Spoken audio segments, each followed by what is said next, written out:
seed rape, just to be a pigeon deterrent for the farmer that lets me fly on all his land. We try and walk all the areas of this crop, and just giving the hawk a fly. There are a few odd pigeon about, and maybe a pheasant or two. So we'll send him over to that wood now. The dogs are over there already.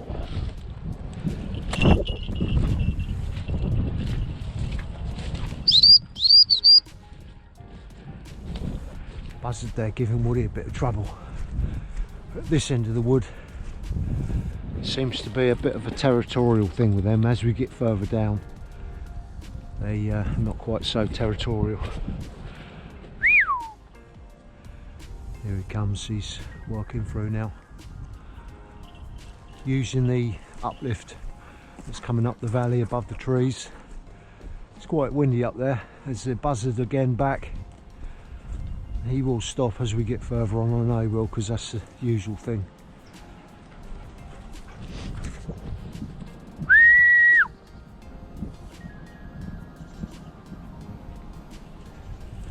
There he goes again, look, it's just literally hovering on the wind. He's going a little bit far out there, he's seen something.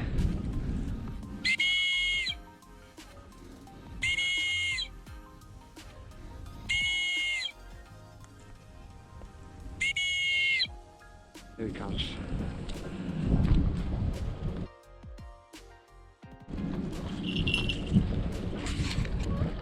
Yeah, he was off down the valley then. Good lad, come back on the whistle.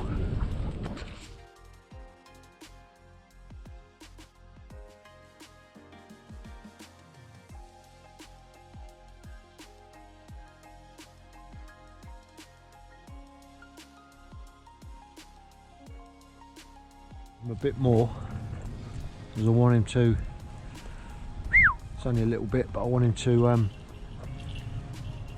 just get into his head that I'm going to feed him a little bit regularly, so he knows if he does go off, because it's a big valley down there, literally could go off a long way, especially with this wind.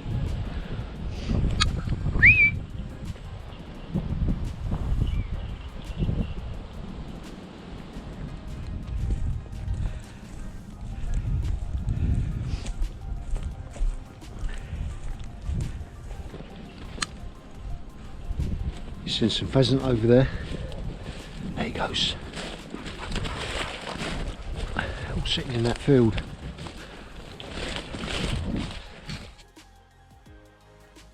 Get up, get up.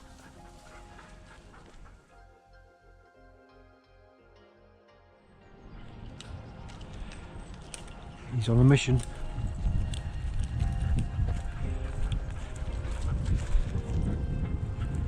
He's after those pigeon sitting in the ivy.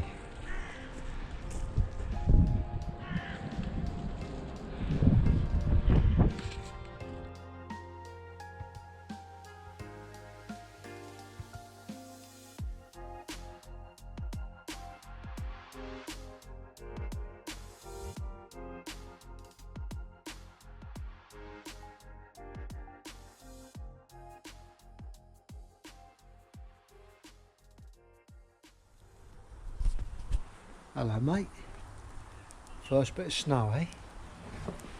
All a bit strange.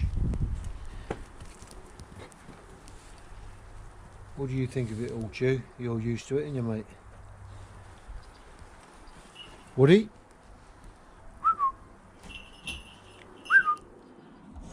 A little chilly today, bit of snow coming down, and yesterday I knew it was going to be very cold in the night,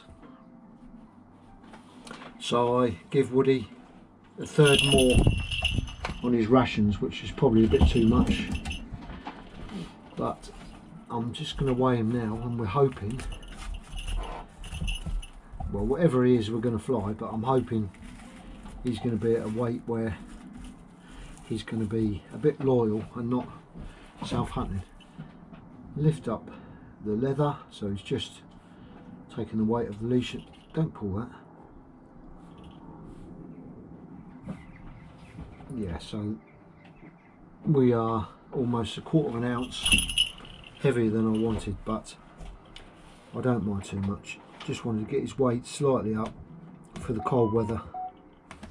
Just put his telemetry on the anklet. Right, so he's ready to go on the heavy side. Always test the receiver.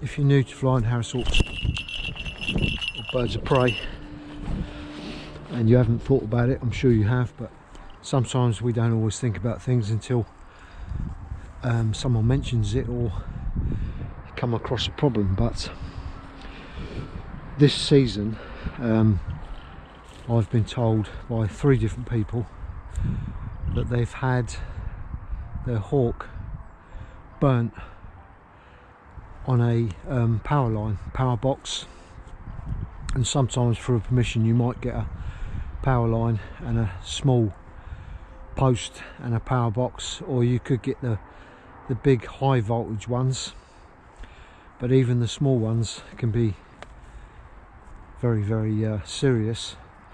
So one hawk was electrocuted, Harris Hawk, and is okay on the mend. That was from a comment some videos ago. And then I spoke to a guy the other day when we was out flying peregrines. His Harris Hawk has just been burnt, both legs. Is alive, doing well, eating, but has some foot problems, so we don't know what's going to happen there. So it might be worth just being mindful of these things. I mean, I've flown on bits of land and mine have gone on power lines. They get too close to the box and then they get shorted out and ground themselves and unfortunately die. And a couple of seasons ago there was a lad commenting that his hawk actually died. So this year I've heard of 3. Yeah, it's not good, so worth a thought. And if you think about it, this is happening to wild birds all the time, because we're flying these hawks very infrequent compared to the amount of birds landing on power lines. So I should imagine there's a lot of buzzards and red tails and large birds, or any birds, getting electrocuted all the time. Really, this should be a change in the power line construction somehow to avoid this sort of thing. So I think in the States, where the eagles are, very large birds, there's quite a movement to get things changed on these power lines, because it's quite a frequent thing. There's a lot of pigeon up there in that tree.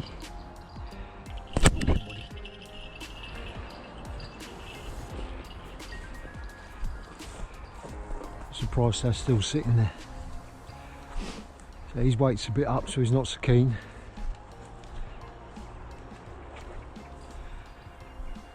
As long as he don't give me any grief coming back, we'll give him a little fly, bring his weight down a touch for tomorrow. But I wanted to get him up because I knew the night was really cold.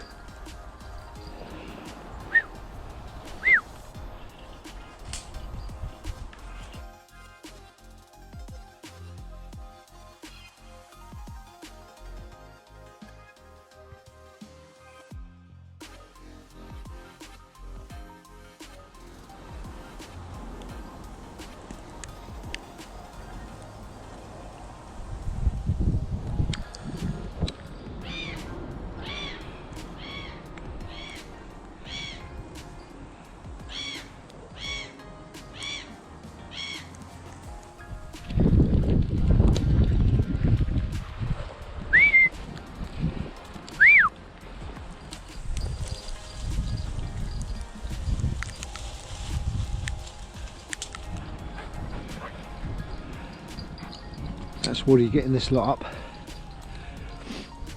That's what he's gone down for in the ivy. Give him a little betch and see if he comes down. He's not very quick. He's looking around now and he's thinking to himself, do I want to go and get that, or is there something else going to pop up? But quite content. Certainly not below weight.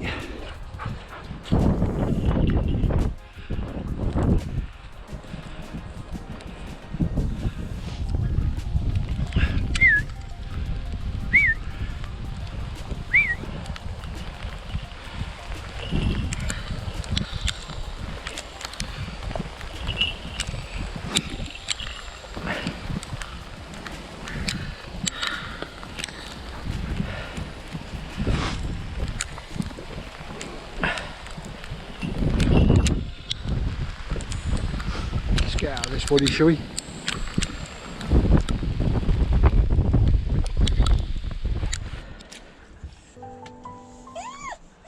Wait. Stay there.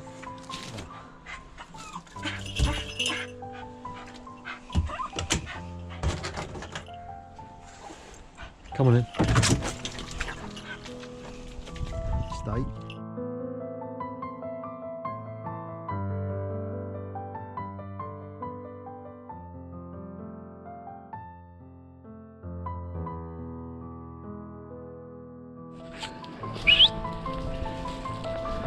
Brought the patterdale and the pointer out today. Give them both a bit of a run. The weather is really cold. The sun is shining and we're all going to have a nice little wander down the side of the wood. Maybe come back through the wood. Woody's weight is a little lower than yesterday. Not much, but it is lower. I think we got him down about 1/4 ounce from yesterday, so he's a little bit keener perhaps than he was yesterday. So he's having a little look over here.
Go on, Bo, go and find them.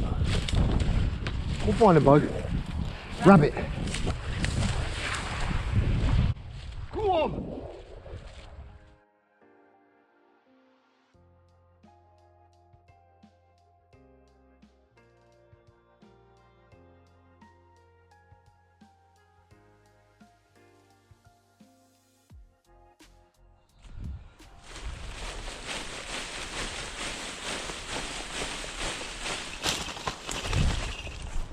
Woodcock.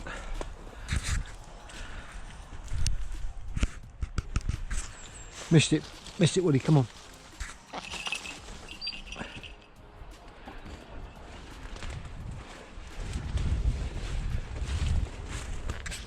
Dog's on a point there. Dog's on a point. Give it, Woody.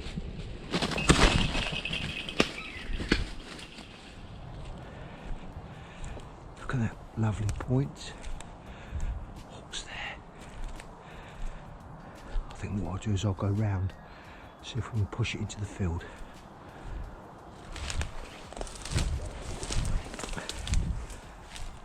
Could be where the pheasant was.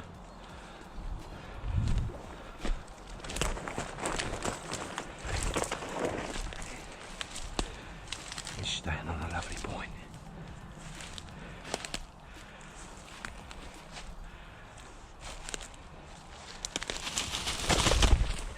Woodcock. Woodcock, hey. Beautiful point, Bo. Beautiful. Well done. Stayed on that point, absolutely perfect. Allowed me to go around in front of it. Flushed it out, almost hit my face.